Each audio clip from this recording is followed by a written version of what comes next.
हिंद की सेनाओं ने धूल चटा दी पाकिस्तान को, बांग्लादेश बनाकर बदल दिया दुनिया के नक्शे को। 93,000 कायर पाकिस्तानी सरेंडर कर गए। हिंदुस्तानी फौज के पराक्रम और कौशल के आगे घुटने टेक दिए। नमस्कार, मैं हूं स्वप्निल वर्मा और आप देख रहे हैं टीवी 9 पंजाब हिमाचल। आज से 51 साल पहले यानी साल 1971 में भारत और पाकिस्तान के बीच युद्ध हुआ था। यह तीसरा मौका था जब दोनों देशों की सेनाएं जंग के मैदान में आमने सामने थी और जैसा पिछली 2 बार हुआ था वैसे ही इस बार भी हुआ। पाकिस्तानी सेना बुरी तरह से पराजित हुई और 16 दिसंबर 1971 को तब के पूर्वी पाकिस्तान और आज के बांग्लादेश की राजधानी ढाका में 93,000 पाकिस्तानी सैनिकों ने आत्मसमर्पण कर दिया। इस युद्ध के 13 दिनों में मां भारती के कई वीर सपूतों ने अपना सर्वोच्च बलिदान भी दिया और दुनिया के मानचित्र पर नए देश का जन्म हुआ जिसका नाम बांग्लादेश पड़ा। भारत के खिलाफ इस युद्ध में पाकिस्तानी सेना का नेतृत्व कर रहे थे लेफ्टिनेंट जनरल ए.के. नियाजी और वो तस्वीर हर किसी के जहन में आ जाती है जब एक तरफ भारतीय सैन्य अधिकारी हैं और ठीक उनके बगल में कुर्सी पर बैठे नियाजी हैं जो हालांकि अपनी जमीन तो गंवा चुके थे। वो सरेंडर के तमाम दस्तावेजों पर दस्तखत करते हैं। 93,000 सैनिकों के साथ भारतीय सेना के commander lieutenant general Jagjit Singh Arora के सामने नापाक फौज का यह आत्मसमर्पण कर अपने आप में अद्भुत है और भारत की शक्ति को दर्शाता है। एक और रोचक बात आपको बताते हैं। उस समय जनरल सैम मानेकशॉ भारतीय सेना के प्रमुख थे। इस युद्ध में करीब 3,900 भारतीय जवानों की शहादत हुई जबकि 9,851 जवान घायल हुए थे।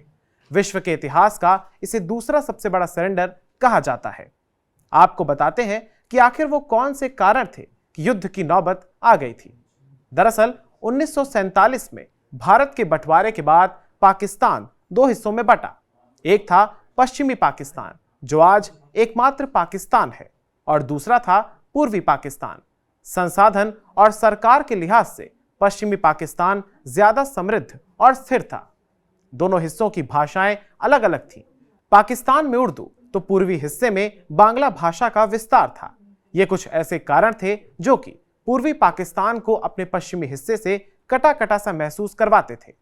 धीरे धीरे पूर्वी पाकिस्तान की इस नाराजगी ने आंदोलन और फिर विद्रोह का रूप ले लिया और फिर एक नेता शेख मुजीबुर रहमान की क़यादत में आवामी लीग नाम की पार्टी बनी और पाकिस्तान के अंदर स्वायत्तता की मांग उठा दी गई।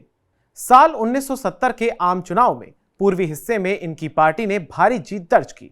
उनके पास संसद में बहुमत था, लेकिन बजाय इसके कि उन्हें प्रधानमंत्री बनाया जाता, पाकिस्तान की मौजूदा सरकार ने उन्हें जेल में डाल दिया।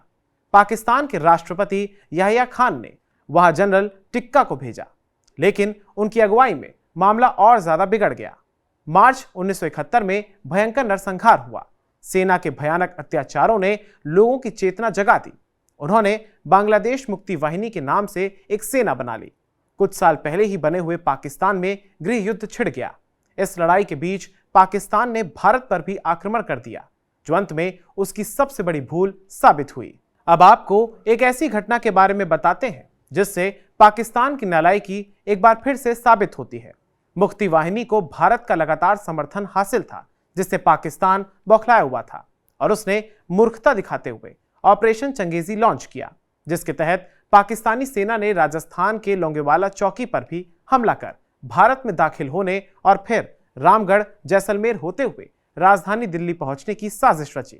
इस साजिश को अंजाम देने के लिए पाकिस्तान ने 2,000 जवानों के साथ 65 टैंक और एक मोबाइल इन्फेंट्री ब्रिगेड को लोंगेवाला पोस्ट की तरफ रवाना किया था, लेकिन भारतीय सेना के महज 120 जाबाजों ने दुश्मन सेना को अपने हौसलों और पराक्रम से रौंद डाला। इस युद्ध में भारतीय सेना ने अभूतपूर्व विजय हासिल की। बेहद सीमित संसाधनों से लड़ने वाली भारतीय सेना की 23वीं बटालियन के कमांडिंग ऑफिसर कुलदीप सिंह चांदपुरी को महावीर चक्र से सम्मानित किया गया था। पाकिस्तान की फौज ने पूर्वी पाकिस्तान की आवाम पर जुल्म किए। घबराए लोग भारत की ओर दौड़ पड़े। बड़ी संख्या में बांग्लादेशी भारत की सीमा में आ गए। इस बीच पाकिस्तान ने भारत के कई हिस्सों पर भी हमला कर दिया। तब भारत ने निश्चय किया कि बांग्लादेश की लड़ाई अब भारत की भी लड़ाई है और तत्कालीन प्रधानमंत्री इंदिरा गांधी ने जंग का ऐलान कर दिया। भारत ने आगे बढ़कर बांग्लादेश को पाकिस्तान के जुल्म और अत्याचारों से आजाद कराने में हर संभव सहायता की और 51 बरस पहले आज ही के दिन बांग्लादेश अपने अस्तित्व में आ गया और पूरा देश आज विजय दिवस मना रहा है। आप सभी को विजय दिवस की बहुत बहुत शुभकामनाएं। नमस्कार।